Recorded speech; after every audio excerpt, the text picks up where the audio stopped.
Hey guys, today we're going to be talking about Season 11 of the Finals, which just recently got put out a few days ago. On screen is going to be a general list of all the topics we're going to be going over. Every topic we talked about in this video will be timestamped in the description, so if you want any information on any specific topic, you can just go ahead and skip right to it. Let me know if you guys want more of this informational content on any other game, including the Finals. Be sure to like and subscribe, and I hope you enjoy the video.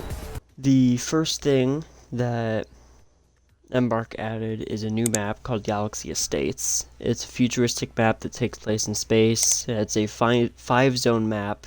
You have north, south, east, west, and center.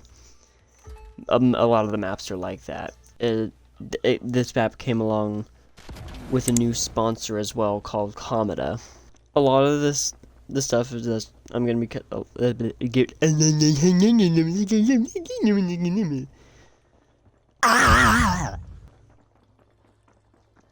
lot of the stuff I'm going to be covering is about the melee rework, the whole new stamina system, all of the little minor buffs and changes. So they're finally adding a new player experience called the Early Talent Program, the training school for new contestants. It'll guide people that are new to the game through various modes, mechanics, and systems of the game. They added something like that last season, where there's like a little tutorial on how to play the game, but they needed more because this game has such an issue with not being able to get new players because of the skill gap in this. Next thing, we have the bot matches. In the cash out game mode, there's two extra options now. You have ranked cash out, and then underneath it you have a Galaxy Estates only cash out match. So if you just want to queue into the new map, you can. And there's also a bots cash out mode. You have the option though, if you want your teammates to be real people or if you want them to also be bots. Another fun way to get RS, it's not as much, but not RS, World Tour points. So the first big thing you have is the melee rework is the first like massive thing. As you'll see, you see a new kind of HUD, lunge attack for all of the melee weapons, where if you get within a certain range and you're hitting W, you'll kind of like dash forward. You'll know if you're in range, like if the crosshair is gray, I'm not gonna be able to do it. But if it's yellow, that's when you know you're going to be able to lunge. See how it goes down? But if you do hit an attack, you can combo it, because the second you hit that attack, it recharges automatically. They also buffed Sword, which I don't know what they were thinking when they buffed Sword. But they made it so that the charge up time on the right click is significantly faster now. The sword charge up time, the lunge distance with stamina is increased to 9 to 10 meters, but without stamina it's about 5 meters. So like if I lunge, I go super far, but if I lunge without the stamina, you go significantly not as far. You go way shorter of a distance. Another thing they added with sword is you can turn, like you can flick almost while you're moving, and you can still hit them. So like before, you could only, with that charge attack, you could only hit them if it hit, like dead on. But now if I were aim over here, yeah, it still hits him. Even if I do like something like that. They increase the damage of sword in general. If they're inside of this little like border between on each side of the crosshair, it'll deal 110 damage now. But like if I were to hit like over here, it wouldn't deal as much damage because that's considered a glancing blow. So it won't deal as much damage because it's not as precise of a shot. But yeah, it's a lot like that for a lot of the melee weapons. Like a lot of the things you can still do, like with Dagger. You can still hit the Dagger flick. Let's see if I can actually do it. Yeah, you can still hit that Dagger flick pretty easily. So for precise hits, it's 60 damage. So 4 hits in a quick melee to a medium at least. So I don't exactly know how it works, but like you can kick people. Sometimes you'll quick melee, but I think it's... Yeah, I don't know what the requirement is for that. But now the, for like the dagger, the dash is, or the lunge is linked to this as well. There we go, like that. So dagger's gonna definitely be seeing a lot more sunshine now. Next is the medium melee weapons. Dual Blades is the first one up, which Dual Blades got a few changes actually. The attack system is no longer a 3 combo attack, it's now a 2 combo attack, so instead of having 1 slash, 2 slash, and then the crossbar, it's just these 2, letting you have a lot more freedom over your attacks and whatnot. But they added it to the right click, so when you're using your secondary to hold up the block and you left click, oh, I missed, but that's when you do the cross section slash, but it only works if you have stamina, so like you could do that. But if, again, your stamina automatically recharges, you're gonna be seeing a lot more combos done with dual blades now. For precise hits, like, so if you hit both attacks like that, it'll deal 57 damage. The base damage value is 39. Well, no, it's 57 per slash. I think they actually did a lot of good things with dual blades. They're definitely going to be seeing a lot more into Spotlight. Also, more about the kick. The kick is, if you have full stamina, it'll kick, but if you don't, it'll just do normal quick melee. But the kick can be used to stall. Okay, the next melee weapon on the roster is the Riot Shield. So the primary attack damage for just the base damage is 57 damage for like glancing blows. So that'll deal 57 damage, but for precise hits, it's going to be dealing 82 damage. The sweep range got decreased by 0.5 meters, so it matches the animation significantly better. The shield also got, like, the shielding also got an update, which mostly focused on the shield's collision. So you can't be like, you can't like shoot at their feet anymore, if shoot at the Riot Shield's feet, because it's fully covered now. But when you're shielding, you move a lot slower out, and even your camera, like normally it'd be moving like this, but then it slows down a lot. Similar to the dual blades, they have a secondary attack where if you're holding right click or the secondary button if you're on controller, and then you use your primary, then it'll perform a shield bash. I honestly really like this change. I think it'll be really good. Next one we have to talk about is Sledgehammer. Okay, Sledgehammer got a few changes. So for precise hits on your primary attack, it'll now deal 120 damage, being able to hit and quick melee a medium. For glancing blows, it's going to be dealing 90. It's just 30 less. For the secondary attack, for precise hits, it'll deal 200 damage, so 1 and 2 quick melees is enough to deal with medium. Why lag there, but you can hit it once, kick them back, and then do it again on the heavy. And that'll work perfectly fine for. So you can't slide and dash either. You can't use the lunge while you're sliding. That will be good to know for people that like to slide around a lot, especially towards their enemy. They also, in the newest hotfix that they put out today, there was a bug where you can, when you're using this, you can like flick your camera at multiple people and hit all of them. It's like a multi-hit target almost. Yeah, you can't do that anymore.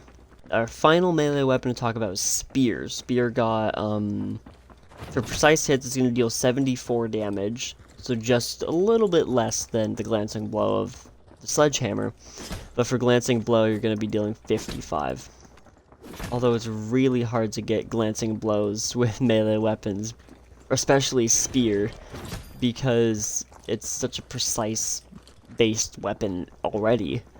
The secondary is the thing that mostly got changed with spear, because one spin takes up your stamina, but now it's not a 3-spin combo, it's just one spin.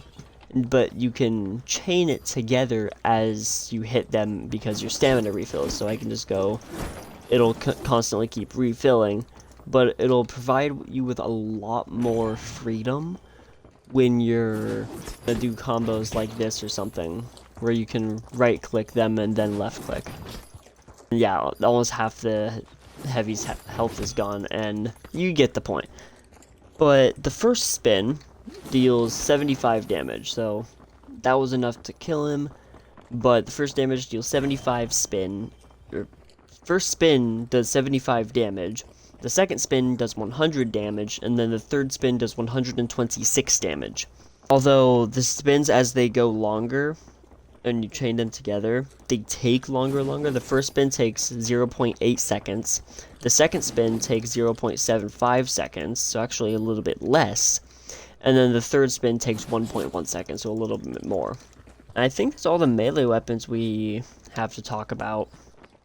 Let's go up and talk about some of the other things that got changed a little bit around. So first, the APS Turret. APS Turret got... no, it's not a weapon. So the APS Turret has increased health now. Its health is increased from 160 to 175. So it'll be able to withstand some more shooting, because this has always been kind of like the black sheep in the melee, not melee, the medium arsenal. They also changed the amount of projectiles the APS turret can block from 5 projectiles to 6 projectiles. So it's definitely going to be seeing a lot more use, hopefully. Manually retrieving the APS turret has a 5-second cooldown now, so when you put it on, like, you pick it up, you can't use it for a certain amount of time, so you can't just automatically re-heal it. It'll take a few seconds until you can put it down again. The next thing that got changed is the breach charge. Breach charge, where is it? There it is. So the breach charge is, the only real change it got was its arming time from 1.5 seconds to 1 second. So when you toss it on a wall, it used to be 1.5 seconds till it blew up, but now you'd almost instant. It takes a lot less time for it to actually blow up, so now you can actually get into the action significantly faster with your team now. That's definitely going to be making a bit of a difference for the few breach charge users. I have a couple friends that like to run it. So the next utility or gadget we're going to talk about is the hover pad. The hover pad got increased HP, a lot of it. Well, I can't retrieve it now, but its HP increased from 350 to 425, so it's almost 100 health point increase, which hover pad, when it was added, it first got used a bit, but after like a couple weeks, people really stopped using it because it doesn't have many uses. But with this extra health, it definitely is going to be used more, I think. So for specializations, there's a few that got changed. So first we'll start with light, is Cloaking Device. Cloaking Device, the minimum cloak duration got decreased actually. So instead of 13 seconds, it got put down to 11 seconds. But yeah, the only change it actually got was how long it lasts for. The invisibility didn't actually change at all, so that's not that big of a difference. The biggest difference came to dash. You only have 2 dashes now. So for people that played medium and heavy, that like the light would dash into a fight, dash like to the left or right once, and then dash back out of the fight. You can't do that anymore. It was really annoying as a medium or heavy player to deal with, but you won't be able to do that anymore because you just had 2 dashes. So you're definitely going to want to be sure to place your dashes in the correct spots. Another thing they changed to the Evasive Dash was they decreased the cooldown per dash to from 7.5 seconds to 6.5 seconds. So you'll actually get one of your dashes back 1 second faster, which is a pretty big change. But a lot of people that played medium or heavy didn't like how oppressive the dash was. But a lot of the light users are definitely going to feel a hit from this one. The last specialization that got a change was Winch Claw. Winch Claw got nerfed, so the minimum stun duration on the victim went from 0.25 seconds to 0.1 second. So when you winch them towards you, it's instant. As soon as they get to you, they're going to be able to move, basically. Because it's a literal fraction of a second. So the second they fall, or start to fall, they can still attack you, or if they have the stamina, they can kick you away. It's mostly just going to be a tool to be used to bring enemies closer to you, and less of a tool to stall or stun enemies so that your teammates can kill them. It's definitely gonna be a hard blow to many Winch Claw users. Some weapons that also got changed outside of the melee weapons, because it's a new season, they do balance changes every time. So the first ones that are on the list are the 50 Akimbo. They got buffed, actually. They increased the damage from 44 to 46 damage. So to heads now, it takes 3 shots to kill a medium. Like, that's pretty significant. But to the body, half a mag isn't bad. It's a pretty big change for... It's definitely going to see the light of day more. I love the Akimbos. I'm not super good with them, but they're fun to use.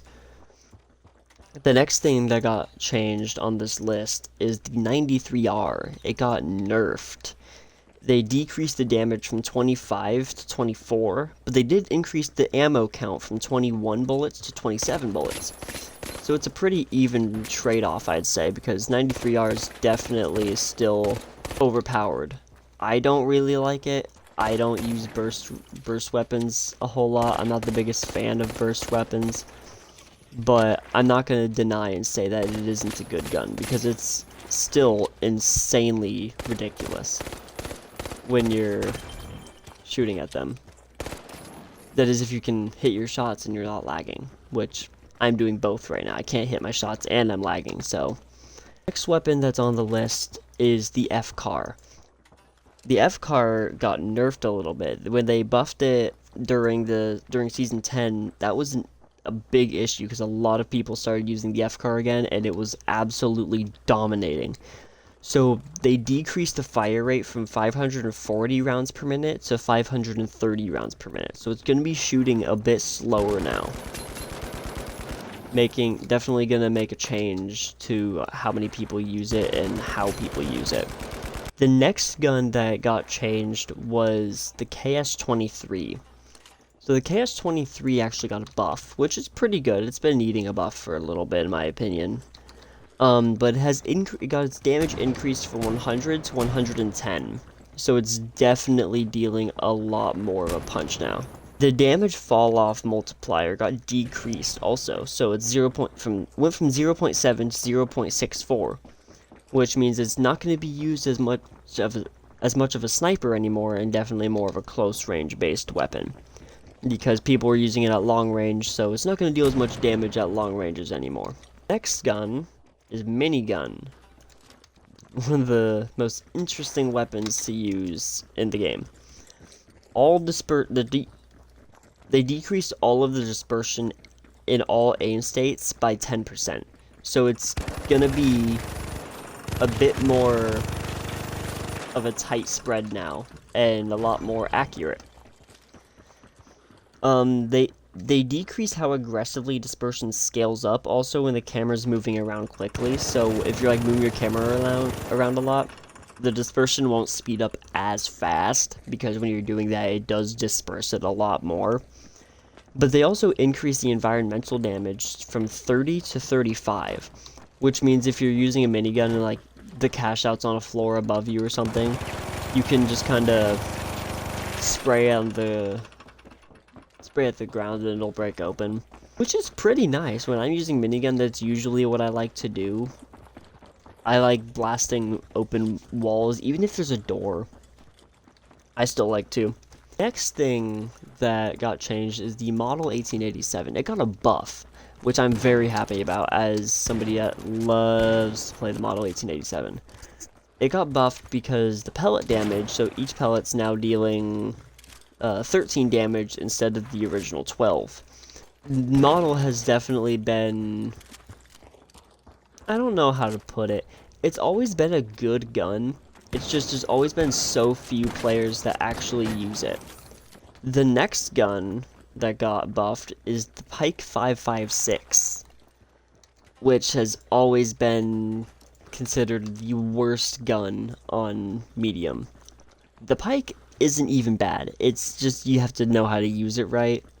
The headshot damage multiplier got increased from 1.5 to 1.75. So to kill a medium now, it's only 3 shots to the head, which is pretty nice in my opinion. But that's only the real change to it, so even if you're shooting a body, it's still gonna take plenty of shots to take them down. But that's the biggest change, so if you're hitting headshots, you're definitely gonna shred them a lot faster. The next big thing they changed was they updated the ladder animations. This is more just quality of life things. This isn't really, I don't know why I said big things. This is just quality of life. So like they updated the ladder animations for smoother exits and getting out of them. They also fixed parts of issues where parts of the contestant's body could be visible when turning while they're vaulting. So like if you're turning fast while you're vaulting, you could be seen in some places where you weren't really supposed to be seen. I don't know why it was bouncing right there. But they also improved the firing animation for tracking dart to make it a little bit more impactful to the person using it. It's not like a real buff. It doesn't change how the gadget's actually used. It's just a little animation change. There's only a few changes that got updated like that. A lot of them aren't super important, but what?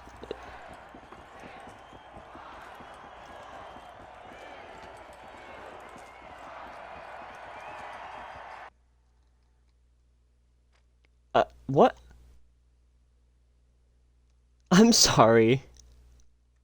What? Bro, what?